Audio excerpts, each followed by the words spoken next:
Hey, hey, hey, welcome into Fantasy Filmball, the show where we turn movies into sports and sports into something we don't talk about here. My name is Matt. And my name is Dyl, and today we are going over our first Oscar predictions. The time has come. We've, sat with these nominations now for about a week or two, so now we can give our first predictions knowing the full slate of nominations. And there's no better place to start off than Best Picture. So, Matt, do you want to read us our nominees? So, let's get right into these predictions. Make sure you drop a like, drop a comment, anything. Let us know what you're thinking. But for Best Picture, I think that we can narrow it down right away and say that the likely two winners here right now is looking like Everything Everywhere All at Once versus The Banshees of Inisherin. That's what it looks like in the race right now. So on Everything Everywhere All at Once's side, it needs to get the SAG Ensemble Award. It needs to get WGA, maybe DGA, something at BAFTA. And honestly, at that point, it kind of goes right into it. Banshees, on the other hand, really needs that BAFTA win. It needs the original screenplay award, and it needs to win Best Actor. So those are the two that I think are really fighting for it. I'm leaning towards Everything Everywhere All at Once. Between those two, what are you leaning towards at the moment? Or do you have a different option?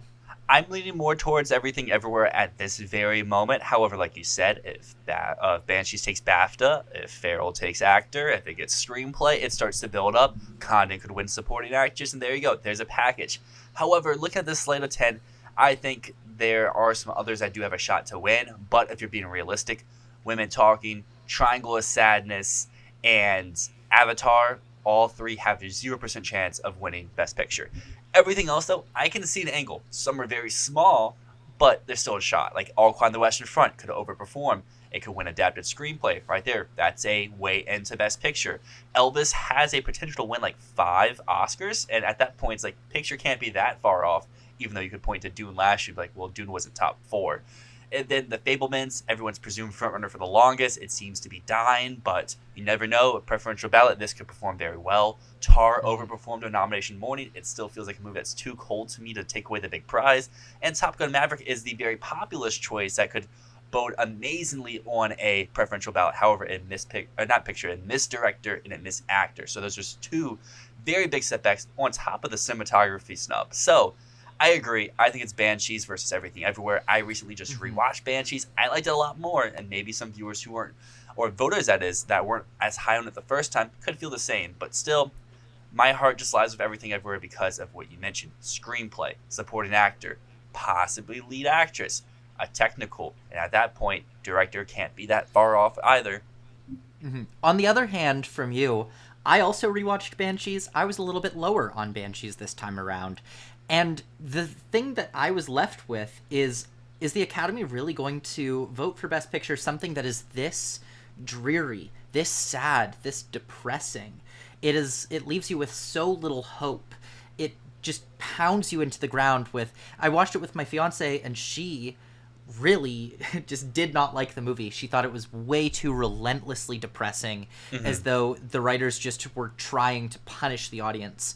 And to me, I don't know how a movie this sad, this cold, this hopeless could win Best Picture. Obviously, it has a path, but on a preferential ballot, I mean, in the past few years, we've seen movies that, while a little bit sad, have at least had a little bit of heart to them, a little bit of hope to them. Even Nomadland, which was a very dreary film, that had a little bit of hope to it. That had a heart to it.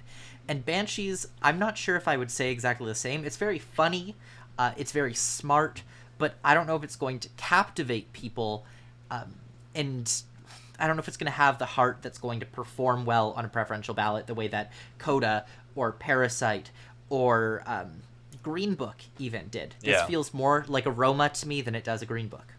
I feel like both of these movies have their positives and negatives on a preferential ballot, because Banshees is that movie I could feel like could be a lot of people's 2, 3, 4s, not many 1s. Everything Everywhere could be a lot of people's 1s, but also a lot of people's 9s and 10s. So I think it's going to come down to what film has the better package overall, because that leads us into director, where if the Daniels take director, I feel like picture is almost guaranteed. However, I still see an outlet out there for Spielberg to win this. I could even see Todd Field taking it for Tar, especially with the overperformance with Tar on nomination morning. I can't really see Tar taking it. Honestly, for Tar, I think it's Cate Blanchett or nothing. That's another film that I'm like, that is such a cold film that I can't see that overperforming with the wins the way that it would with the nominations, because wins take across-the-board support. Nominations take a small handful of really passionate supporters, which Tar certainly has. I wouldn't see that here. Now, the Spielberg angle here would be he won the Golden Globe. He will likely win the DGA. If he doesn't win the DGA, he's done. But he's that legacy person, and people might look at the ballot and go, you know what, I would love to vote for Spielberg for a movie about him. That sounds very enticing. That said, he doesn't have the BAFTA nomination, which does hurt him, especially because the BAFTAs are quite close to Oscar voting. On the other hand, there's the Daniels. They won the Critics' Choice Award. They are likely to win the BAFTA, although that could be someone else. If they don't win the BAFTA, then look for Spielberg to win here, is what I'd say. Yeah, I just don't see them pulling a Jane Campion, Power the Dog, 2 years in a row, because I don't have the Fabelmans winning anything else. And I don't think that stat, even though it broke last year, is going to break 2 years in a row. And you mentioned the Daniels could lose BAFTA. I think the most likely person to win the BAFTA is Field. And that's why he would be my reach. Edward if I'm going to Berger. take someone else. Edward Berger can win the BAFTA. He can, but I would put my chips more in Field. I still have Daniels at 1. I'm not saying, like, oh, I'm predicting Field to win the Oscar. Yeah. I just think, if you look at the slate of 5 here, Field's 3rd. He's over McDonough. He's over Oslin. And I think he's about on par with Spielberg, barring, obviously, the DGA win. That's probably going to happen, but may not happen. But for Best Lead Actor, this is a race you and I had been polar opposites for all season, because ever since we started this podcast, I was Team Austin Butler. He's winning. I'm not backing off of that yet. I got scared for a little bit when The Whale seemed like it was in picture. It's like, okay, Fraser's in picture. He has the support. He's going to win. The Whale missed picture, so I'm comfortable predicting Austin Butler, because for all the reasons you just mentioned about Banshees, Colin Farrell's performance encapsulates that. It's too cold. It's not inviting enough. He's doing a lot, and he's had such an illustrious career. This would just be, in my eyes, such a weird first Oscar win for him. Like, this seems like as we saw, guaranteed for a nomination and very solidly in the race. But I don't know, Butler just seems so much like what the Oscars were, because you can make the case he's young, but he's only 2 years younger than Eddie Redmayne was when he won. So it's not that far off an age difference. It's not like he's 20. I still don't buy Austin Butler. I'm between Colin Farrell and Brendan Fraser on this. I know all year long I've said that you have to be in Best Picture to win Best Actor. Ultimately, I think if anyone can break that, it is Brendan Fraser. Just, we've seen the passion for him all year long. Like, the passion for him literally coattailed Hong Chow in. It almost got him into Best Picture. That film was definitely number 11. There is so much passion behind him that people are willing to overlook the general dislike of this movie in order to reward it. The standing ovation for him at the Critics' Choice Awards was insane. It was absolutely insane. And ultimately, who's going to win the SAG award? I really think that the SAG is going to go to Brendan Fraser. BAFTAs will probably go Colin Farrell, which is great, because Colin Farrell, I think, deserves to win something. I don't find the performance to be too cold, but ultimately, it comes down to Fraser and Farrell for me.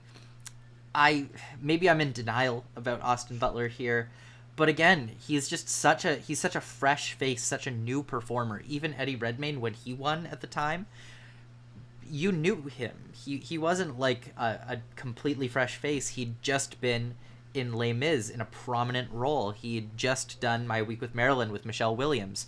Austin Butler pretty much just has his like tiny role in Once Upon a Time in Hollywood. I think that this is going to launch his career, but I can't see them going for him in this role yet. You're just overlooking all of Austin Butler's work on the Disney Channel. He had so many amazing cameos in various episodes that he got his face onto the scene. But no, I agree. I think if The Whale was in picture, Fraser would win. However, I think The Whale peaked too early. It peaked in the right time for nominations, but we still have another month plus until the actual Oscars. Voting is still a little ways off. The Whale was here, and now it's going down. So I think the Fraser love, it could continue to SAG. If he wins SAG, I'll be more in your boat with him possibly winning the Oscar. But with him missing picture, I think this film has already peaked. It's on its way down. It's now back to being Farrell or Butler. And I could see Farrell winning easily. He's probably taking BAFTA, but I have Butler taking SAG, and Butler's so much more of an Oscar pick than Farrell is. Okay, so you're going Butler. I'm going Fraser then. Yes, that sounds good because we may disagree on this next category as well, and that's Best Lead Actress. Because I've been saying the past few weeks, I need to have at least one NBR winner to make this sound right, so I'm going with Michelle Yeoh. But Blanchett's beat Yeoh almost every time they've gone head to head, and I think that's going to continue to go because I think Blanchett is going to take the BAFTA. Yeoh will probably take SAG, but I think Blanchett will take the BAFTA. And then when we get to the Oscars, Tar's overperformance, I think, will help Blanchett take this win at the end of the day. Mm-hmm. Really, I think this comes down to SAG. Because we know Blanchett has BAFTA. She was always supposed to have BAFTA. She was always supposed to have BAFTA and Critics' Choice. But the Critics' Choice went for Everything Ever All at Once way more than we thought it would. And they still didn't go for Yeoh. So at the end of the day, does that mean that Yeoh doesn't need to come along with a package for Everything Everywhere? Absolutely. Ultimately, I do think that this will heavily come down to SAG. And if I'm thinking really deeply about SAG, I do think that they're going to end up going with Cate Blanchett. Mm-hmm. I just think that she's going to kind of sweep the season, sweep the televised awards. So I have to say Cate Blanchett here. I'm going to say something. You can make fun of me. Viewers out there, you can make fun of me in the comments. I think there is a case for Andrea Riseborough to win. I think there's going to be voters out there who are going to take all of this buzz around, is the nomination worthy or is the nomination legit, and then use that as a chance to be like, yeah, it is. And you know what? It's so legit, I'm going to vote for it to win, not just a nomination. And I don't think she's going to win.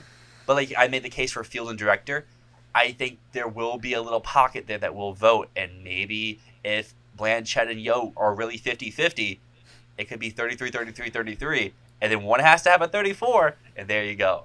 However, Another category that wasn't really stacked, but our end-up lineup was pretty good, and that was Best Supporting Actor. But I don't think we have to spend much time here because Kiki Kwan's sweeping, and that does not end at the Oscars. Yep, Kwan sweeps. He takes this, and he's part of Everything Everywhere's winning package. Without Kwan, you don't have Everything Everywhere Best Picture. Good, fair enough, because I agree. But for the other movie that we talked about having a chance for picture, Banshees, I feel like it kind of has to win Best Supporting Actress to make a real strong case for picture for Carrie Condon.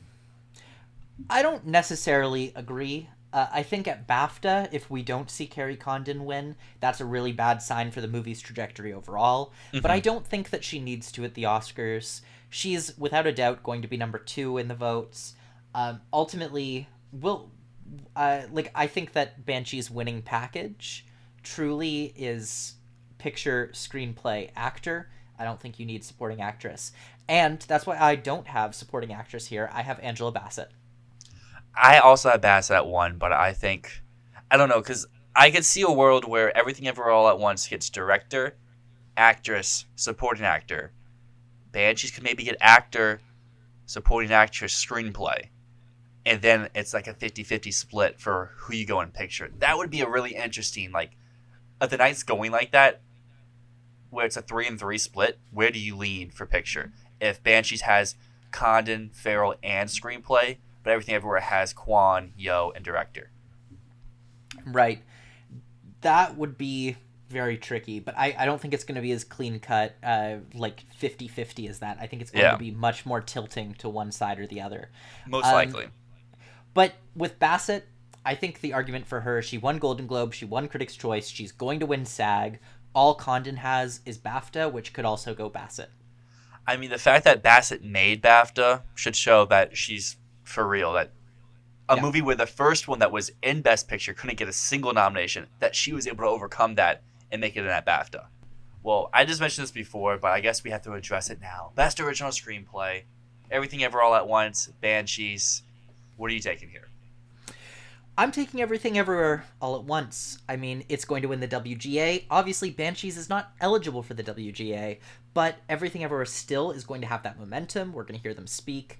And typically in this category, we see a lot of very wild winners. We see Hmm. the high concept movies win in this category Yeah, more often than Belfast. not. Well, but Belfast didn't really beat anything that's like very high concept. It beat Licorice Pizza, and Licorice Pizza is much more of a Banshees of Inisherin than anything. You know, like Yeah. that's like a very plainly written screenplay. So is Belfast. But look back a little further, you see Promising Young Woman winning over Trial of Chicago 7 here, right? You see Parasite winning. You see things like, um, oh my god, I'm trying to go back in time. Um, Get Out. Get Out winning over Three Billboards, I think, is the top prime example right here. Yeah. Not just because it's another McDonough script, but because that is the essence of Everything Ever All at Once. Something that's very high concept, something that's very, very out there, very original, very creative. That's the type of script that they like to award here. And I really think that Everything Everywhere is going to take this. Not to discredit anything you just said there, but every movie you mentioned besides Parasite lost picture. Get Out lost, Promised Young Woman lost, Belfast lost. And I think those are all different movies compared to Everything Everywhere because it's a lot stronger in picture than any of those ever were. You've been saying all along, if Women Talking gets nominated, it's winning. Not only did it just get nominated in screenplay, it got nominated in picture. So I'm assuming that you have that 100% guaranteed to win. Not 100% guaranteed, but like 95%. I think that this movie, especially now that it has the visibility of picture, will have no problem with winning. But that said, it's not nominated at BAFTA. What's going to win BAFTA? Well, I'm going to say All Quiet on the Western Front takes BAFTA. And if All Quiet on the Western Front takes BAFTA, then we have to consider it here. And if All Quiet on the Western Front, I can see a world where that can peak and become number 2 in the Best Picture race. If it wins Adapted, then it's very, very close to, because it'll have a package of Adapted, Cinematography, International, possibly Sound. That's 4 Oscars, possibly. 3 there. 2 guaranteed, right? So very, very interestingly, that could kind of come into play. Spoiler. I've seen some people say Top Gun Maverick here. I think that that's crazy. There's a lot of people saying that this shouldn't even be nominated. I don't see them going for that as a winner. Even people who love the film, I don't think will vote for it in screenplay. So even if Top Gun were to win Best Picture, it wouldn't win screenplay. I would agree with you outside the fact that Coda won this award last year. I know they're different movies, but the overwhelming love for Coda carried it in this category. I'm not predicting Maverick, but if Maverick's actually our Best Picture winner, I think this would come. I disagree with the Coda comparison because I've seen so many people say that Coda had a shit screenplay. No. Coda, the reason why people thought it was such a heartwarming film, why people loved that movie so much, was because of the screenplay, because it was a drama that had some really nice comedic elements. It was a very simple screenplay, but it was one that was effective and it got the job done. You could say the same thing about Maverick, but a lot of people are completely decrying Maverick as like, you know, this is a movie about spectacle. This is a movie about seeing the planes in action, seeing that, and the script serves that. Coda, that was a movie about the script. And as much as some people might find that it was a very cheesy script, it still was a more conventional winner than Power of the Dog would have been. So I would disagree with the comparison to Coda with Top Gun. If anything, the one that's most similar to Coda here would be like Glass Onion. Like, I wasn't comparing Maverick's like quality of script to Coda script. I was more saying that the fact that Coda was able to overcome all of the precursors to overtake Power in this category would be the Maverick type angle here. However, I still think it's Women Talking unless All Quiet becomes like a 1917 out of nowhere and is a strong number 2 in a Best Picture. That moves us to a category where you said All Quiet's winning, and I don't believe that's true, and that's Best Cinematography because I have Elvis winning this. Why do you have Elvis winning this? That doesn't make any sense to me. I'm curious. What has Elvis missed? Yeah, but it doesn't matter where it's missed. It's not going to win any of those. I think it could. I think it could win ASC. They overreact and they see that Maverick didn't make the Oscars and like, well, we'll give it to Elvis. And I think Elvis has the most showy cinematography of the bunch here. I just think that Elvis is going to win awards. Wild. I mean, if Austin Butler doesn't win actor, I don't think this movie wins anything. But if Austin Butler's winning actor, it's going to have a package to come along with that. And that package, in my eyes, would include makeup and it would include cinematography. I that does. I see where you're coming from, but I really don't see Elvis taking cinematography just because it's similar to like Bohemian Rhapsody or Ford v Ferrari. It's serviceable cinematography, but it's not exceptional cinematography. It's definitely flashy, but I'd say the flashiness is more in the edit, more in, if it wins cinematography, it's a strong spoiler for picture. True. I have Elvis at number 4 in picture. I have it above Fableman, so I guess that kind of goes with my pick here. But right. I don't know. I think this category. I think this is cut and dry for All Quiet. We'll have to see once ASC comes out, because I still just have a small suspicion that they'll be like, well, they didn't nominate Maverick, so we're just gonna go off the path as well. Yeah. Because no one was really talking about Maverick cinematography and started winning some of those very early precursors, and everyone was picking it. And then now we're seeing like, oh, some more people don't have Maverick at number 1. I don't know. I think it will be an interesting happening. But was anyone talking about Elvis's cinematography before it started getting nominations? Me. Okay, let's get into documentary. Right here, we've got All That Breathes, All the Beauty and the Bloodshed, Fire of Love, A House Made of Splinters, and Navalny. Now, right away, I think the only one that we can disqualify here and say this is not happening is A House Made of Splinters. The other 4 all have an angle to them. All That Breathes won the IDA. All the Beauty and the Bloodshed is the critic winner. It's the critic leader. Fire of Love also leading with critics. Also a very strong one. It's a very interesting nature documentary. This has been the front runner all year long. And then there's Navalny. Navalny is the one that is the most politically relevant, and that's why I'm going with it, because we over and over see the most politically relevant film winning instead of the artsy front runner. Think back to 2017. We had Icarus win over Faces Places. What was happening during that voting period? The Olympics. What was Icarus about? The Olympics. So Navalny right now, I think, is the one to beat. All the Beauty and the Bloodshed, I would say, also has a shot at a win, but not as strong as people think. Yeah, I agree. I think that Navalny, you and I have said this, if it gets nominated, it's winning. I've always said it all season long, All That Breeze feels like that movie that's just there. It's never in winning contention, but it's always a solid number 2, number 3 in a nomination hole. And then Fire of Love seemed like an early, this could win, but it doesn't have that much passion for a win behind it. Mm-hmm. All the Beauty and Bloodshed, yes, it won some huge awards, but also there's a lot of people out there who's just like, it's fine. It got overhyped. Like, it's good, but it's not like the greatest thing of all time, like people were saying it was. And that leaves Navalny, which, as you just said, checks off all the boxes. And that brings us to documentary short film, where we have an interesting slate of nominees. I think the obvious choice here is Elephant Whisperers. However, I could see a small chance for How Do You Measure a Year to possibly pull an upset, because it's, from this slate here, the most feel-good movie of the bunch, from at least your description and what I've heard other people say. And a lot of people seem to really like it and respond to it in a way that we heard from some other documentaries and short films throughout the season, some that did not perform as well as this one did.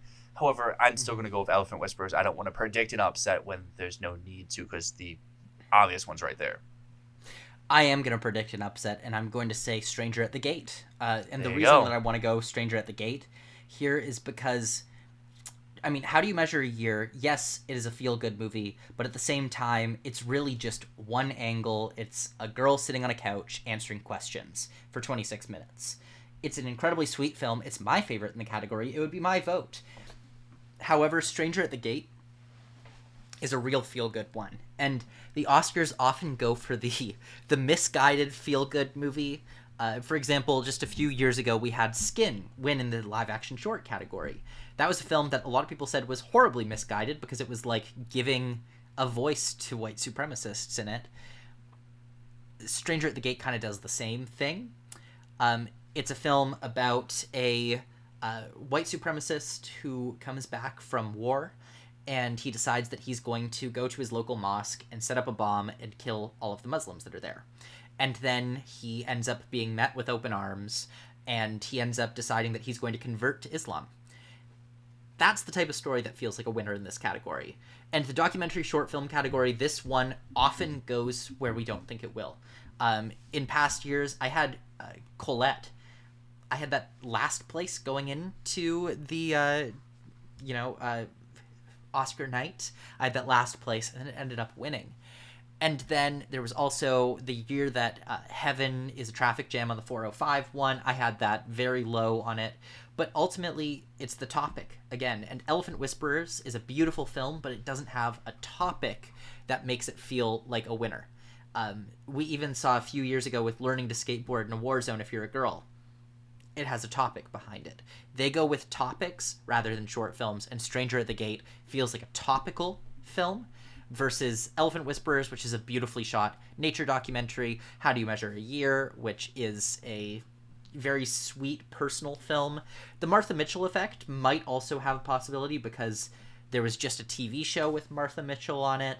I could see that winning, but it would be a really weak winner in my mind. Mm-hmm. Yeah, Stranger at the Gate is one that you did predict very early on would get the nomination, and there it is. So obviously there's some passion behind it. It could carry to a win, which gets us to another category that directly correlates to Best Picture in terms of passion, and that's Best Editing. Because guess what's here? Everything Ever All at Once and The Banshees of Inisherin, which Banshees has no shot to win this, but Everything Ever All at Once does. Yeah, typically the thing that people say when they say that this correlates with Best Picture, you need a nomination to win Best Picture unless you're Coda or Birdman. And Birdman had a very obvious reason that it didn't get a nomination here, which is that it was a one take and there was not really much editing in there. And with Coda, I'd say that if Coda had been pushed earlier in the season, it would have gotten into editing. So I think it's just the late push that made it so that it was not nominated. But this category, I think it comes down to Top Gun and Everything Ever All at Once. And I'm currently leaning Top Gun because Top Gun is likely to win sound. However, here's the other possibility that we get. If Top Gun loses sound, if it loses sound to All Quiet can't win editing because it's not here, which opens the door for Everything Ever All at Once. So if you're predicting All Quiet to win sound, then Everything Ever All at Once kind of has to win editing. But if you're predicting Top Gun in sound, it has to win in editing as well. So I'm going to predict Top Gun to get both of these. Again, I can't over-predict Everything Ever All at Once. I'm not going to do that. As much as I would love to see it overperform, I'm not going to predict it overperforming. So I'm going to say Top Gun in film editing. I mean, you hit the nail on the head for everything I had to say there. Top Gun takes both because it's winning sound, it's winning editing. I learned last year you don't pick against the two because I had Dune winning sound, but I went with King Richard for editing, and obviously that did not match up. Well, on that note, we went from a very competitive category, and I think we can rattle these next four off fairly quickly because they're not competitive at all. Best International Feature, All Quiet Got a Picture. It's going to win this. Absolutely. This is cut and dry. It's Drive My Car. It's Another Round. It's Parasite. It's Roma. Every year that we have a crossover between one of the main categories and this category, obviously that's the one that's winning. So Original song takes this. Original song. Are you finally around? RR winning? I'm still saying not to. Okay. But I don't think that this is cut and dry. I think it could be Lift Me Up. I think I don't see the angle for Hold My Hand anymore because if Hold My Hand lost the Critics' Choice, that's a bad look for it. If it lost the Golden Globe, that's a bad look for it. Yeah, the Golden Globe was the killer for me. Production design, there's a big in-your-face contender here. That's Babylon. This movie's taking at least one award, and this one I think is the more likely one than the other one. Wrap it up, Babylon. Next. Guess what else we can Best wrap up? visual effects. Avatar: The Way of Water. It wins one award. Yay! It has to win visual effects. There's nothing else that can win. We've said this even before we even saw any footage from it. Avatar: The Way of Water has to win visual effects. This next category? Another cut and dry one. I disagree. You're wrong. You're blinded by your love for Puss in Boots. You heard that applause during the nominations. It was the loudest one of the whole ceremony. It's not Spider-Man Into the Spider-Verse. It's better. It's just not. It's better. That is so wrong. That is so wrong. True. Puss in Boots is an okay film. It's a 7 out of 10. It is a very nice time at the movies. It is not Guillermo del Toro's Pinocchio. We'll move on from that. We'll move on from that. All I'm saying is when Puss in Boots wins, I want an apology. I'm not You predicting can it though. say I But told you so, but it's best Guillermo animated del short Toro's though, movie, yeah. there's an obvious choice here. It's probably going to be the winner. But wouldn't it be cool to hear them say My Year of Dicks again?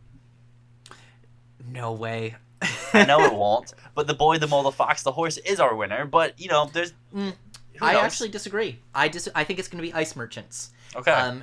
Because, so, my argument against The Boy, the Mole, the Fox, and the Horse is just that it's a very childish short film.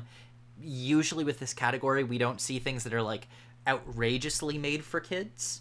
Like, in the past, we've had a lot of Pixar winners, but those still have, like, some adult appeal. The Boy, the Mole, the Fox, and the Horse is literally just, it feels like a children's book. It feels like a bedtime story. It's incredibly sweet. It has the biggest profile here. But if we're really looking at these, Ice Merchants feels like a winner.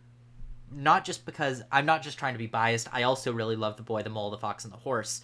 But Ice Merchants feels like the type of story that wins here. It feels like a winner that we've seen in the past. It has beautiful animation. It's very eye-catching. It's a little bit more mature, but not fully mature. I think that is the winner, in my mind. All right. That's a category I still need to do more deep dive. We have some time. This is first prediction, Exactly. so we're just going out there. But best costume design, this is one where, honestly, I could see 3 different winners. Which one I think is going to win? To pair with the best actor winner, Elvis, but Black Panther could win again, or Babylon could maybe upset and take another award, but I don't think that's going to happen. It's underperformance in picture, I think, kills that. Mrs. Harris, the nomination is the win. However, she won for Cruella last year, that being Ginny Bevan. She could maybe pull an upset, but that movie had more awareness than this one does. Everything Ever All at Once, I think, is the 5th place movie. Honestly, I don't see 3 possibilities here. I just see Black Panther versus Elvis.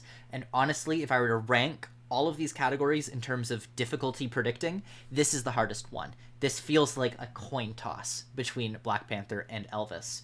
And we're not going to get any answers on this because at the Costume Designers Guild, they are not facing each other. At BAFTA, they are not facing each other. So, really, I have no idea what they're going to go with here. I'm leaning Elvis because it would be the only award that I have Elvis. Nope. I would have Elvis winning this and makeup, and that's it. I could see Black Panther lose at Costume Designers Guild, and I think that would solidify that Elvis is the number 1. But it would have to lose in the fantasy category, which it would have to lose to Everything Ever All at Once there. Exactly. And if that happens, then it's 100% Elvis here. However, that moves us to live action short, where I think we agree with Red Suitcases as a winner. Yeah, no, we definitely agree that Red Suitcase. Hold up, I didn't realize that Alfonso Cuarón was the producer of La Pupille. I thought that's why you had wild. I thought that's why you had it being snubbed. Is because of the no, big name I producer. had it being snubbed because of Alice Rohrwacher, because she's a big name who's made like a few Cannes players, and she's won like some international prizes. Oh so yeah, I didn't know that Alfonso Cuarón was on it. That's really Three Amigos all got nominated in some fashion this year at the Oscars. Makeup and hairstyling, you teased it before. We both have Elvis taking this, which to me, I think is shocking that you have Elvis winning here when you have Frasier winning actor. Well, but Frasier won at Critics' Choice and he didn't win here. And after watching The Whale again, yes, the makeup is really well done, but you don't see it that much. And when you do, it's like... it's just one character. So Elvis just has so much makeup, and that's why I have it here. Okay, fair enough. I have Elvis for the aforementioned reason of I have Austin Butler. I have it coming along with it. That brings us to our final 2 categories. We already mentioned one, so we'll dive into that one first, and that's Best Sound. We both have Maverick winning editing. We have it taking sound, but Matt mentioned before a possible upset could be All Quiet on the Western Front. It could be Elvis. Avatar, I don't think can because it missed the editing nomination, and Batman is just happy to be here. Well, let's just break down that the sound category used to be 2 separate awards, and usually we'd see it split, which is why there was such a heavy correlation between editing and sound, because you literally had 2 shots of the sound winner being the editing winner. And this feels, the sound category this year, it feels like 2019, where we had 1917 win one award and Ford v Ferrari win the other one. truly, I think if we still had it split, we'd see All Quiet win one, Top Gun win the other. All Quiet would probably win sound editing, Top Gun wins sound mixing, would be my guess. But that's why it's a really tough race here. All Quiet doesn't have the editing nomination, but ultimately, it doesn't need to. It's a war movie that has loud explosions and gunfire. So All Quiet has a chance of winning here, but I'm still going to say Top Gun.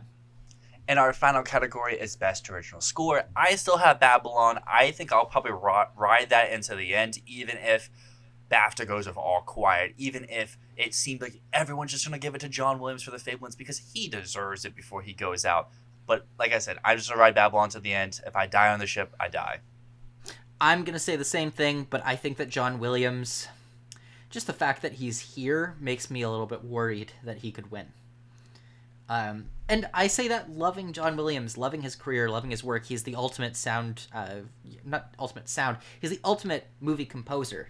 He is movie composing. But for this score, for this score, so I gotta say Babylon.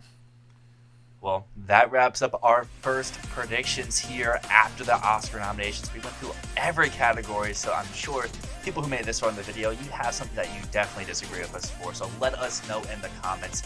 Are we dumb for underpredicting this movie or overpredicting this movie? I know we made a case for Elvis to maybe win 7 Oscars. It's not going to happen. Trust me, as a big Elvis fan. But wouldn't it be cool if it did?